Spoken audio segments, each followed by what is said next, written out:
irmão Ismael, da igreja Vila Americana, em Alvorada. Não sei se vocês lembram dele, mas ele já pregou aqui. Ele veio acompanhando um quarteto, só não lembro qual quarteto. Canto Livre, isso aí. E desde aquela vez eu comecei a seguir ele no Facebook e vejo que o irmão Ismael prega todos os sábados, praticamente domingos, até durante a semana, uma semana de oração, em muitas igrejas, né? Fiz contato com ele, a igreja lá no início de abril, né? Ele, irmão, só para final de maio e início de junho. Aí nós conseguimos então trazer ele, irmão. Deus nos use bastante nessa noite, seja muito abençoado pelo Senhor Espírito Santo Luiz.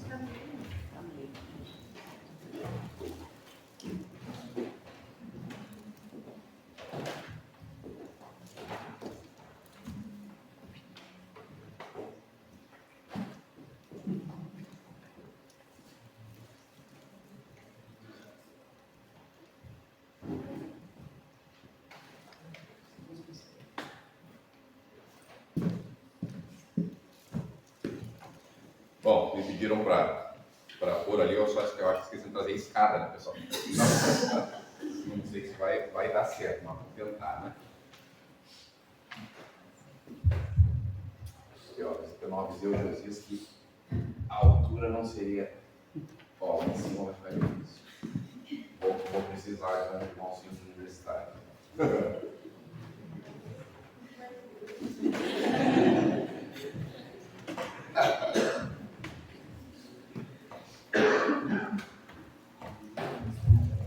Boa noite a todos. Boa noite.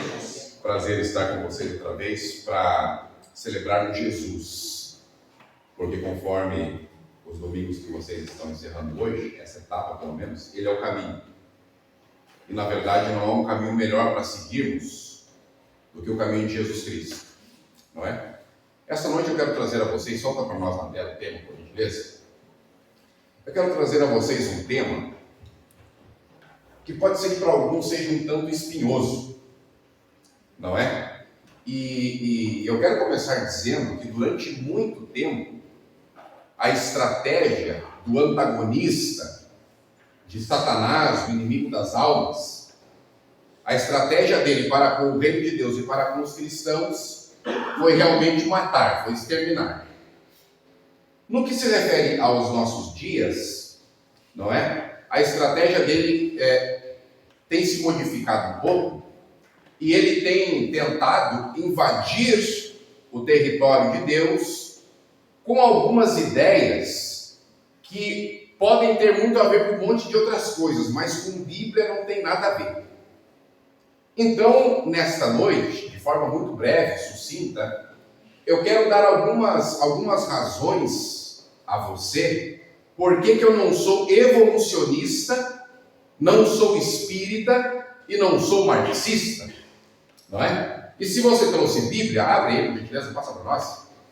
Abra em 2 Coríntios 10, nos versos 4 e 5, que são os versos que nós vamos estar usando para embasar a nossa reflexão, tá bom? Se você não trouxe a palavra, você pode acompanhar conosco aqui à frente, tá bom? 2 Coríntios 10, 4 e 5, fala assim: as armas com as quais lutamos não são humanas, pelo contrário, são poderosas em Deus para destruir fortalezas.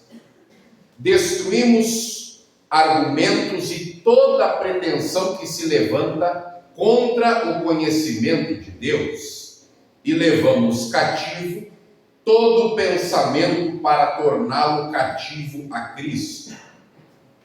Porque não sou evolucionista, espírita e marxista. Passa para nós.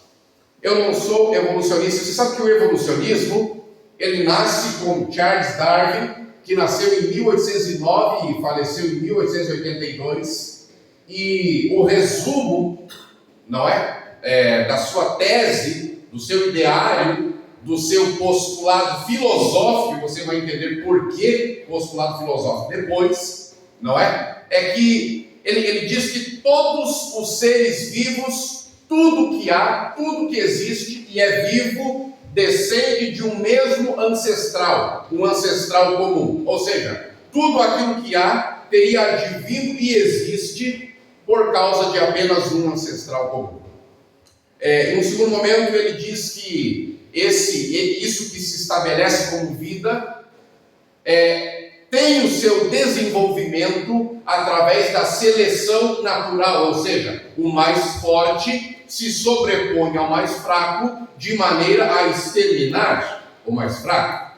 Dentro desse bojo, dentro do guarda-chuva dessa ideia, você tem também a teoria do Big Bang. Você já deve ter escutado isso, deve ter estudado isso lá no curso primário, no ensino fundamental, lá na escola. O Big Bang, ele diz que havia uma grande massa, parecida com uma polenta, e alguns milhões de anos atrás explodiu tudo, e aí tudo passou a existir a partir dessa teórica grande explosão. Agora é interessante dizer, eu fiz questão de citar, que o Darwin ele não negava a existência de Deus. Mas não negar a existência de Deus, ele não negava, mas ele também não admitia que existe alguém superior a nós. Então, ao tempo em que ele não negava, ele também não afirmava, ou seja, Charles Darwin era um agnóstico. O que é um agnóstico? É exatamente alguém que se comporta dessa maneira. Ele não afirma que Deus existe, mas ele não diz que Deus não existe. E aqui eu quero abrir o primeiro parênteses esta noite. Em Jesus não é possível essa condição. Foi ele mesmo quem disse: quem não é por nós, é contra nós, e quem comigo não ajunta, espalha. Ou seja, ou nós cremos em Jesus Cristo, ou nós fechamos com Ele, ou nós amarramos nele, ou isso não serve. Cristão meia boca, cristão que é aquele crente chamado crente Raimundo, pé na igreja e outro do mundo, na visão de Jesus Cristo não serve. Ou nós somos inteiramente dele, emoção e razão, ou para ele não serve. Amém? Pois eu quero então, de forma breve, contraditar o Charles Darwin. Eu quero contraditar essa ideia, não é? Esse postulado filosófico chamado evolução. Passa para nós, por gentileza. E eu tenho então algumas perguntas e algumas afirmações a fazer. E você sabe que quando você vai para a universidade, os jovens cristãos principalmente, se você não estiver muito bem arraigado com a sua fé em Deus, mas para além de ter uma fé em Deus, de coração e alma, você também e eu, nós precisamos ter uma fé racional. Então, para contrastar o evolucionismo, eu não quero usar a palavra de Deus. Sabe por quê? Porque todo evolucionista, ele diz que quando um cristão, quando um crente em Jesus, defende a criação em detrimento da evolução, essa defesa está poluída porque de um pastor, de um crente, de um pregador, de um missionário, de uma pessoa que confessa a fé em Deus, qualquer defesa que se contrapõe ao evolucionismo é poluída pela fé deste que a defende. Então eu não vou usar a Bíblia para contrapor, para antagonizar ao evolucionismo, eu vou usar a própria ciência. Então, primeiro, a evolução nunca passou de uma teoria. Ora, na ciência, para que algo se estabeleça e saia do campo da teoria, você precisa ter evidências científicas suficientes para que aquilo deixe de ser uma teoria e se estabeleça como uma lei. Uma lei. A teoria da evolução é um postulado filosófico, porque ela nunca subiu de patamar, ela nunca ascendeu, Josias, a algo além de uma mera teoria. Então aqui a gente já começa a perceber que alguma coisa não está certa. Em um segundo momento eu quero dizer que tudo que existe teve um início. Parece que eu ver uma olhada essa afirmação. Você vai entender depois que não. Tudo que existe teve um início. Por quê? Porque do nada, nada se produz. Vou repetir. Do nada, nada se produz. Olha, se eu pegar um copo d'água e colocar aqui sem nada, um copo vazio, colocar aqui sem nada dentro. Vamos fechar a igreja, vamos acabar a reunião, vamos todos para casa. Vamos fazer um culto à meia-noite, o copo vai estar aqui. Eu coloquei ele hoje aqui vazio. Amanhã à noite, quando retornarmos, o que vai ter dentro dele? Nada, sabe por quê? Porque não tinha nada hoje. amanhã não terá nada. Sabe por quê? Porque do nada, nada se produz. Uma outra coisa que eu tenho a dizer a vocês é que vida só provém de vida. Vou repetir, vida só provém de vida. A evolução, a teoria da evolução, não consegue comprovar a existência da vida a partir da matéria não viva. A teoria da evolução não consegue provar a existência de tudo que há e vive a partir de algo que não tenha em si vida. Então, vida provém de vida. É por isso que Jesus é o caminho, a verdade e a vida. Não ouviu amém? Amém. Outra coisa, complexidade menor não produz complexidade maior. Deixa eu dar um exemplo. Quem é que trouxe o celular hoje? Quem é que trouxe o celular aí? Você percebeu que a nossa vida está toda dentro dele?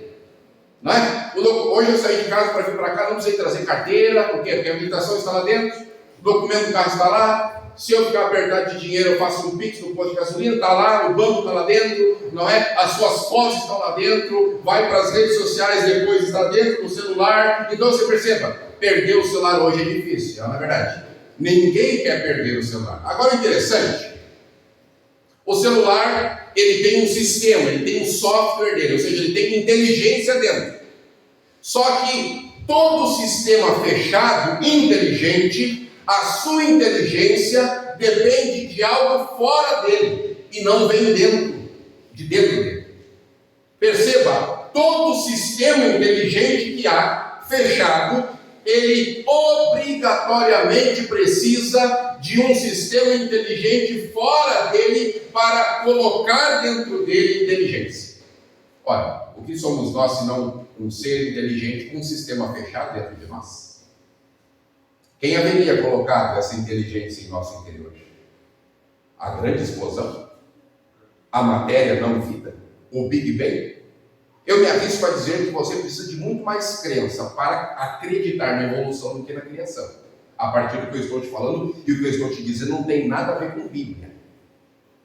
Tá bom? Vamos à lei. Leis pressupõem legisladores. Leis de trânsito.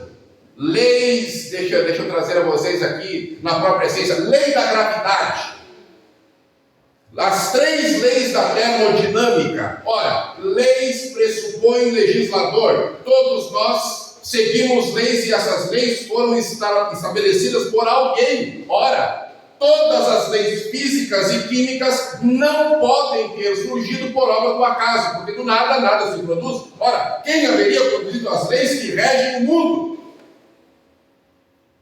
Você entende onde eu quero chegar quando digo que a evolução é muito mais uma ideia filosófica, é muito mais uma ideologia do que uma concretude científica? E é por isso que ela não migrou de teoria para verdade científica.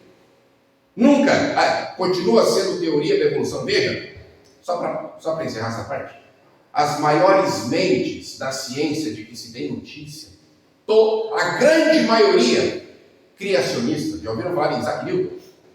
Já ouviram falar? Criacionista. Você já ouviu falar em Galileu? Já ouviu falar? Bota no Google lá. Criacionista. Já ouviu falar em Copérnico? Pois é, criacionista também. Então você perceba que, será que alguém de nós aqui está com uma mente alheia a Newton? Será que alguém de nós está com uma mente alheia a Copérnico? Será que alguém de nós aqui está no estágio mais avançado que Galileu? Eu não sei. Tem algum educador aqui? Alguém que dá aula? Professor? Eu formei, mas não exerço, mas é assim. Na pedagogia, a gente aprende que para que a gente desenvolva a fala, você tem um período específico da vida e você precisa de que alguém te ensine. É o período da lalação. Você passou do período da lalação, se você não foi e nós não fomos ensinados a falar por pai e mãe, nós poderemos após ter todo o sistema fisiológico montado, pronto, está tudo ali. Mas para que a gente aprenda a falar, eu e você vimos o nosso pai conversando com a mãe, o nosso pai e a nossa mãe conversou com a gente, está entendendo? Quando nós ainda éramos crianças pequenas, de colo. Aí vem o período da lalação, onde você desenvolve de fato a fala. A pergunta é: quem teria ensinado o primeiro ser a falar? Se a fala se dá por aprendizado. Quem teria ensinado o primeiro ser a falar? Uma outra coisa: Deus não é teorema, Deus é axioma. Qual é a diferença entre um e outro? Teorema é tudo aquilo que você pode quantificar matematicamente. Quantos aqui lembram do teorema de Pitágoras, que você aprendeu e nunca usou? E nem eu. Lembra disso? Você usou isso? Não, nem eu. Mas está lá, teorema. Você quantifica. Você coloca na aritmética. Você teoriza. E aí você chega a uma conclusão. Deus não é teorema. Deus é axioma. O que é um axioma? Axioma é uma verdade, algo auto-evidente. Você vê os sinais, você sente, você entende, mas você não pode colocar num tubo de ensaio, colocar dentro de um copinho e pôr à prova. E olha que interessante, não é propósito de Deus ser um teorema, ou seja, ser explicado pela ciência e pela matemática. Ainda bem que é assim, porque Josias, que Deus seria esse que caberia dentro de um ensaio de laboratório? Que Deus seria esse? Que Deus seria esse que poderia ser quantificado na matemática? Que Deus seria esse? Nós não cremos nesse Deus. Nós não cremos no teorema. Nós cremos no axioma. Aquele que não pode ser medido. Aquele que é além de todos nós. Ninguém entendeu, pessoal. Nós temos um Deus todo-poderoso. Amém. Graças a Deus, a evolução, então, para passar essa parte, é um postulado filosófico. Se vier dizer a você que é ciência, você é um mentiroso, parlapatão, você não sabe o que está dizendo. É por isso que nós cremos na criação. Deus nos criou. Amém. Passa para nós. É fácil você derrubar as teses evolucionistas. Só estudar um pouco. Vamos ao Espiritismo. E por que esse tema, pessoal? Por que esse tema? Porque, como eu falei no início, essas ideias, essa ideologia, essas pautas estão, triste dizer isso, mas elas estão invadindo muitas vezes o reino de Deus. E não é a propósito de Deus que a gente venha suplantar e colocar no lugar da Bíblia e da ideia de Deus nenhuma outra ideologia. Tá bom? Então, por isso esse tema que é muito relevante. E tem uma outra coisa. Às vezes a gente entra 5, 10, 15, 30, 20 anos aqui na casa de Deus, no reino de Deus, e a gente dá glória, aleluia, vê um louvor bonito, mas quando a gente sai lá fora e é confrontado com a nossa fé, a gente não sabe dar razão da nossa fé. E eu quero dizer a vocês que razão e fé não são excludentes. Nós temos que ter uma fé, uma convicção de fatos que se não veem, esperança de coisas que se esperam. Então a fé e a razão não são auto-excludentes, elas se completam. Eu creio em Deus porque eu entendo como é que as coisas funcionam. Espiritismo. 2% da população brasileira, segundo um censo de 2016, se declara espírita. E isso em números totais não é um número pequeno.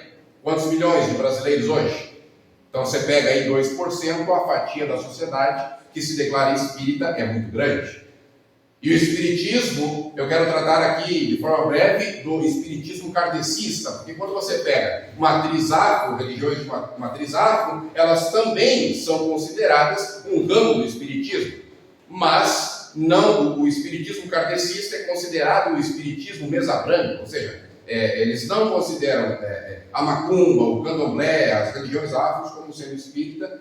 Então, nós vamos falar mais especificamente do espiritismo kardecista. Como é que ele começou?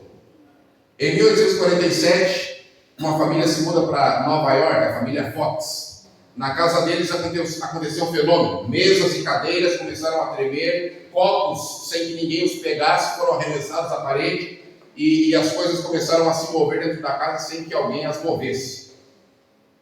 Aí um homem chamado Hippolyte Léon Denisard Rivail, não é? Ele começou a estudar o tal fenômeno. E em 1856, não é? Ele, segundo ele, teria recebido a revelação dos Espíritos espíritos de que ele traria a última revelação de Deus para a humanidade. Que revelação seria essa? A revelação seria o Espiritismo.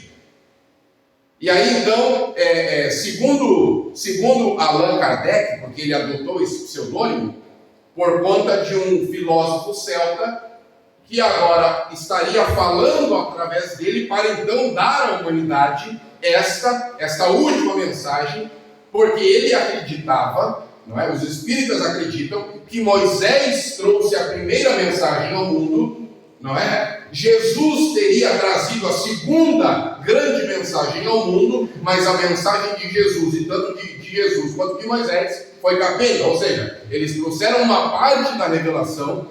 E aí, no que se refere a Jesus, as pessoas a quem Jesus trouxe a mensagem, por não terem condições de receber a mensagem, por ela ser muito além do seu tempo, não é? Deus, então, agora enviou o Espiritismo e Allan Kardec era o seu mensageiro principal. Deus enviou Moisés, Deus enviou Jesus, mas ele não trouxe a mensagem completa, e agora Deus, ao dar a sua última mensagem angélica ao mundo, ele traz aí então o Espiritismo e traz Allan Kardec como seu enviado divino. Eles acreditam que Jesus não passou de um espírito evoluído e um médium.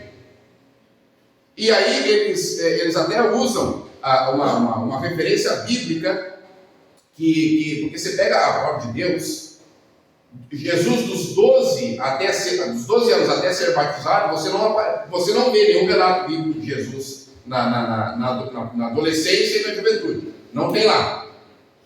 Não é? Parece que Jesus sumiu. Eles dizem que Jesus, dos 12 anos até aparecer para ser batizado, teria ido para a Índia aprender com gurus sábios, não é, e mestres lá na Índia, levitação, meditação, mediunidade, transcendência, e por isso Jesus veio então e fez todos os milagres que realizou. Eles defendem que os mortos não morrem. Os mortos não morrem, mas eles defendem que há um desencarne após o fenômeno morte, não é? E nós podemos nos comunicar com os mortos. E esses mortos com os quais podemos nos comunicar seriam agentes de Deus que falam através dos médiuns que seriam os profetas, e aí então nós temos a última mensagem de Deus se estabelecendo para o mundo. Quando você desencarna, se você foi bonzinho, você vai para um lugar. Se você foi mais ou menos, você vai para outro. Se você foi, sei lá, alguma outra coisa, você vai para outro. Eles subdividem o mundo e tudo que há em 5 compartimentos, ou seja, há 5 mundos. Primeiro, o mundo primitivo. Segundo eles, eu e você viemos de lá. Nós viemos de lá. Você era um cachorro um dia, não é? Você era, sei lá, uma vaca. Você era um bode, você era qualquer outra coisa. Você era um passarinho, aí você nasceu e nós nascemos no mundo primitivo. Aí depois, um dia a gente chegou, não é? Depois de haver desencarnado do mundo primitivo, e todos viemos de lá, não é? A gente apareceu no mundo das expiações e provas, que seria o nosso mundo, onde estamos hoje. Nesse mundo de expiações e provas, dependendo do nosso desempenho, nós, ao desencarnarmos, estaremos indo para o mundo dos regeneradores. E conforme o nosso desempenho no mundo dos regeneradores, nós estaremos indo para o mundo da felicidade eterna. E após isso, nós estaremos indo para o mundo celeste. Então nós ficamos gravitando conforme as nossas obras por esses mundos. Então exclui Jesus, que não é o Salvador. Você, de acordo com o seu comportamento aqui, você fica vagando entre um mundo e outro, não é? Até um dia, não se sabe quando você chegar, não é? No mundo celeste, onde vivem os espíritos totalmente evoluídos. Eu não creio, tá, pessoal? Só estou explicando, para depois a gente contraditar. Não estou defendendo a tese, não se engane. Jesus, então, depois que a gente passa por todos esses mundos, a gente, quer dizer, até chegar no mundo celeste, você pode reencarnar aqui na Terra. O seu livro de base de fé é o livro dos Espíritos. E, teoricamente, É a Bíblia deles. Passa para nós que agora nós vamos começar a contraditar na Bíblia. Isso aí também qualquer pessoa que fez a escolinha infantil consegue contraditar a teoria, a ideologia espírita. Primeiro, o homem não tem alma, o homem é uma alma, segundo Gênesis 2:7. Você pode pegar e ler, você vai chegar lá. Tem algum espírito aqui, pessoal? Tem alguém que já foi? Já foi? Está mais ou menos dentro? Está mais ou menos dentro? Beleza. O homem morre apenas uma vez, segundo Hebreus 9:27. Os mortos, antes disso, Ezequiel 18:20. A pessoa que pecar esta, em algumas versões é alma, mas a tradução ali é pessoa. Ou seja, a pessoa, a alma que pecar, essa morrerá. Os mortos não sabem de nada, segundo Eclesiastes 9:5. Aí olha aqui. Olha como eles querem pegar a gente que não conhece Bíblia no pulo do gato. O texto que a gente usa para defender que a alma que peca morre, eles usam para dizer que não morre. Olha bem. Quem crê em mim, ainda que morra, viverá. É o que diz Jesus em João 11:25. Eles defendem que quem crê em mim, ainda que morra, reencarnará. É mais ou menos dentro dessa ideia, não é? Que se estabelece a doutrina espírita. Agora, veja bem, Salmo 30, verso 9 fala: porventura te louvará o pó? E segundo a doutrina espírita, os espíritos são agentes de Deus na humanidade, mas veja, quando a gente morre, o texto sagrado, Eclesiastes 9:10, ele diz: na sepultura não há o quê? Vamos ler. Na sepultura não há obra, não há trabalho, não há ciência e não há sabedoria. O que há na tumba, na sepultura? Nada. Não há nada lá, gente. Se os mortos desencarnados são espíritos agentes de Deus, eles falam em nome de Deus, eles estão na presença de Deus para adorá-lo, mas segundo o Salmo 115, verso 17, os mortos não louvam ao Senhor. Está claro aqui, sim ou não? Sim, agora nós vamos passar para a parte final e eu quero que você não levante da cadeira, do banco, e não saia, porque nós vamos falar de Karl Marx. Não saia. Preciso de mais 10 minutos para encerrar. Não, sim ou não? Está bem. Quem foi Karl Marx? O deus dos marxistas. Ele nasceu em 5 de maio de 1818 e morreu em 1883. Só quero te dar um apanhado geral de quem era a pessoa do Karl Marx. Primeiro, que ele era ateu. Segundo, que ele era materialista. Aquilo que ele vem a dizer, ele não crê em transcendência, ele não crê em religião, ele não crê em Deus, nada disso. O que ele traz como mensagem é totalmente materialista, ô José. Agora olha como é interessante, porque ele é idolatrado por muitos. E que problema é quando esses adoradores estão assentados no nosso meio? Ele não sustentava os filhos. Ele teve um filho bastardo, não é? Por assim dizer, de um relacionamento extraconjugal e não assumiu o filho. Ele foi sustentado pelo pai dele até a vida adulta. E quando o pai morreu, ele não foi ao enterro. Após ser sustentado pelo pai e não ir ao enterro do pai, ele começou a ser sustentado pela esposa. Só que o interessante, que eu disse que ele teve um filho bastardo. Então ele era sustentado pela esposa, teve um relacionamento extraconjugal, dessa relação surge um filho que ele não assume. Que acaba que o Engels assume para ele. Então esse é o Karl Marx, e veja, sustentado pela esposa e ao mesmo tempo adulto. Você sabe que Karl Marx, e veja, o que eu estou dizendo aqui é porque eu li o Manifesto Comunista. Eu fiz questão de ler. Para você não achar que eu estou jogando aqui palavras ao vento e falando de algo que eu não conheço. Eu li o Manifesto Comunista. Tá bom? Então eu tenho base para falar das coisas. Isso eu tirei de lá. Então você perceba, ele por trazer um ideário materialista, ele não acredita, ele nega os milagres de Jesus. Segundo ele, Jesus era um trapaceiro, um mentiroso, um enrolão. Para além disso, ele disse: citando uma outra pessoa, mas esta frase teve uma reverberação do mundo maior na boca dele, por causa daquilo que ele defendia. Ele disse que a religião é o ópio do povo.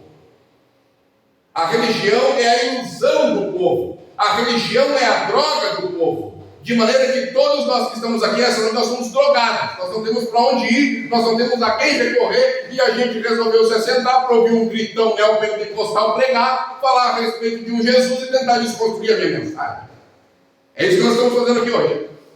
Segundo a ideia do Karl Marx. Ele sabe que ele disse, isso é a frase dele, tá? O primeiro requisito para a felicidade total dos povos é abolir a religião. O primeiro requisito para a felicidade total dos povos é abolir a religião. Ele diz que quanto mais o homem se fia em Deus, menos possui a si. Aqui eu concordo com ele.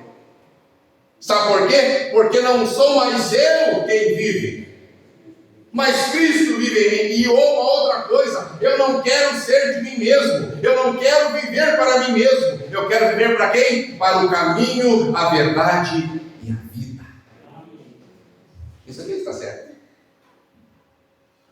Para além disso, ele quer destruir, o ideário dele quer destruir a família tradicional. Porque, segundo ele, a família tradicional, homem e mulher, e sua prole, é uma instituição burguesa. E tudo aquilo que está conectado com a burguesia não presta, deve ser extinto. Nesse bojo, nesse inteirinho, ele diz que a família burguesa, de lei, de regra, é adúltera. O adultério não é uma exceção na família burguesa. O adultério é uma regra. Uma vez que a família burguesa vive como regra o adultério, o que eles defendem, os marxistas, a pessoa de Marx, é o amor livre. E o que é o amor livre? Para você entender que o amor livre, você tem que buscar como é que está a sociedade hoje. Outro dia eu estava no G1, quando eu estava desenhando essas ideias, você sabe que o mais novo modelo de casamento hoje é trisal. O que é trisal? Um homem, duas mulheres, dois homens, uma mulher, ou qualquer outra forma de amor. Isso é amor livre. Isso é o que propõe a religião marxista. Não é? Para além disso, ele diz que não é a consciência dos homens que determina o seu ser, mas sim o seu ser social. Ou seja, aquilo que está fora tem que determinar aquilo que está dentro. Ele acabou de dizer, não é a consciência, não é a sua e a minha consciência que determina quem seremos, meus filhos. Mas sim aquilo que está fora de nós é o que deve determinar o que nós seremos. Mas na palavra de Deus não é assim, porque quando nós encontramos trevas, nós somos luz. Se nós encontramos um ambiente sem sabor, a gente é sal da terra, a gente é luz do mundo. Então que história é essa de dentro, de fora para dentro, na Bíblia, com Deus, com o caminho, com a verdade, com a vida? É de dentro para fora. Repita comigo, de dentro para fora. Repita outra vez, de dentro para fora.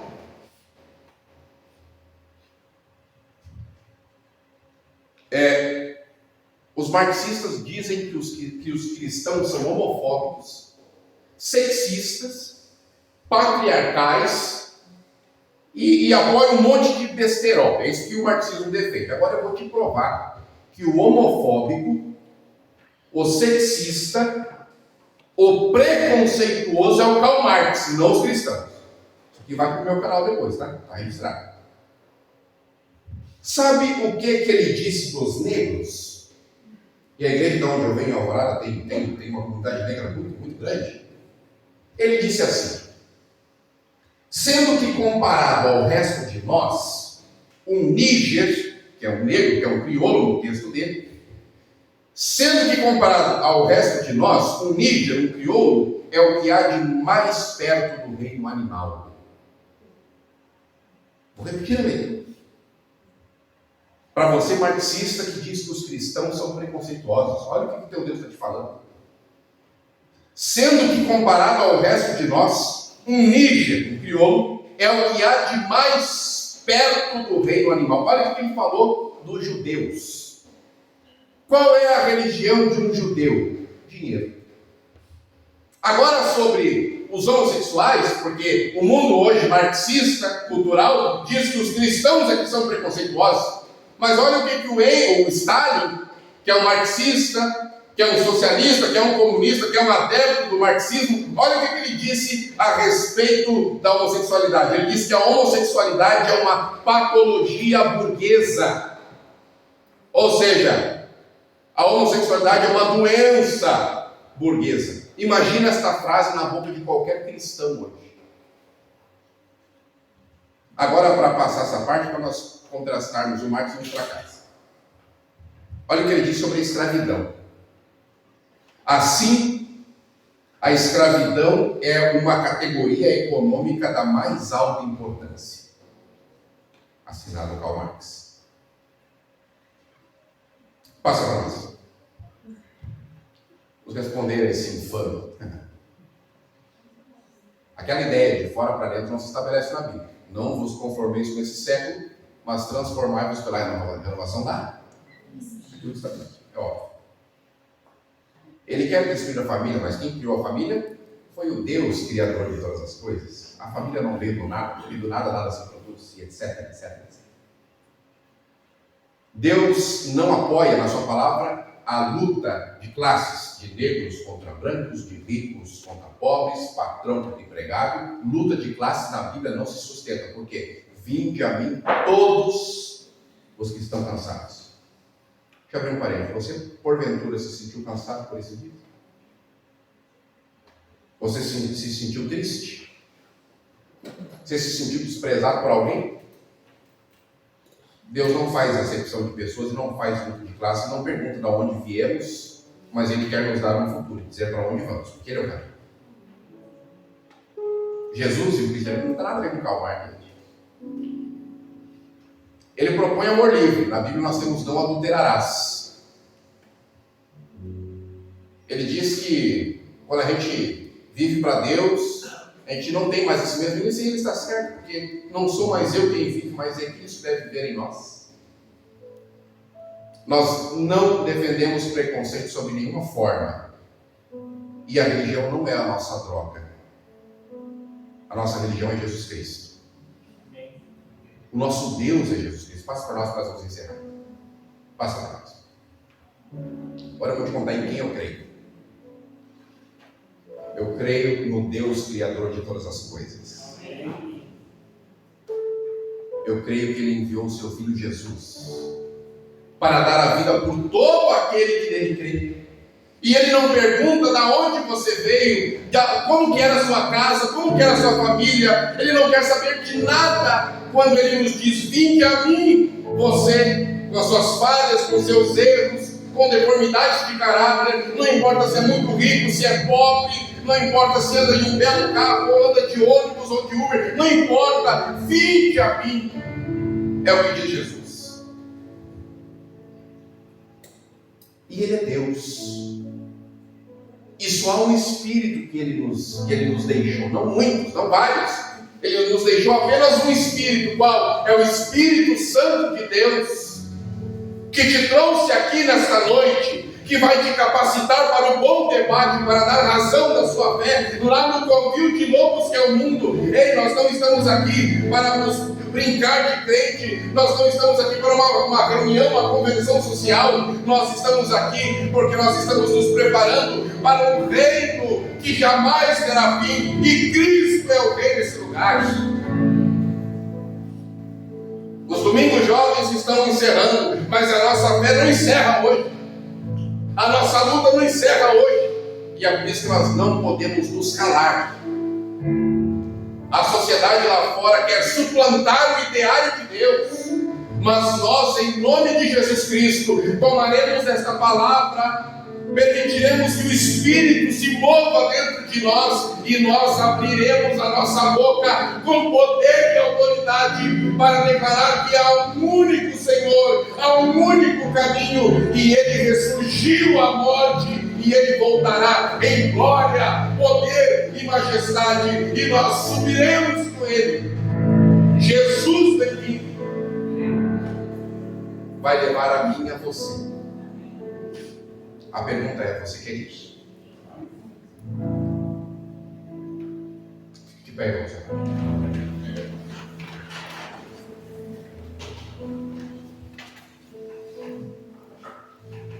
Obrigado, Pai, porque na tua casa nesta noite o Senhor nos diz da onde viemos. Nós viemos das tuas mãos. Não foi de uma meba, não foi de uma grande explosão, não foi por obra do acaso. O Senhor planejou cada um de nós aqui. O Senhor enviou o teu Filho amado, aquele que veio para nos salvar, nos resgatar, nos redimir.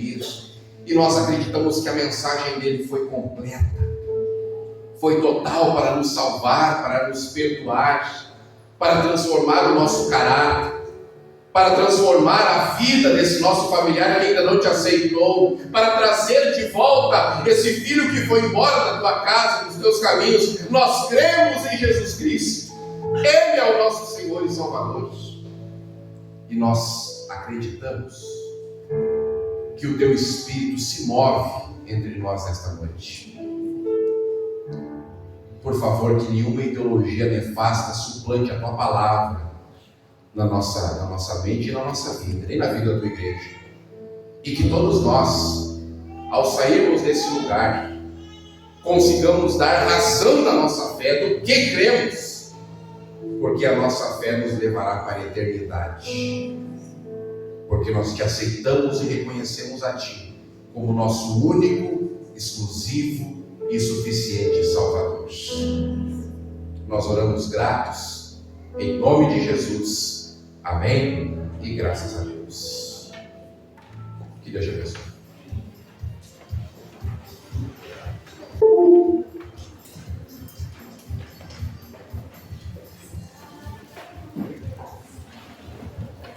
Nós agradecemos, senhor Ismael, ótima mensagem, obrigado por ter vindo.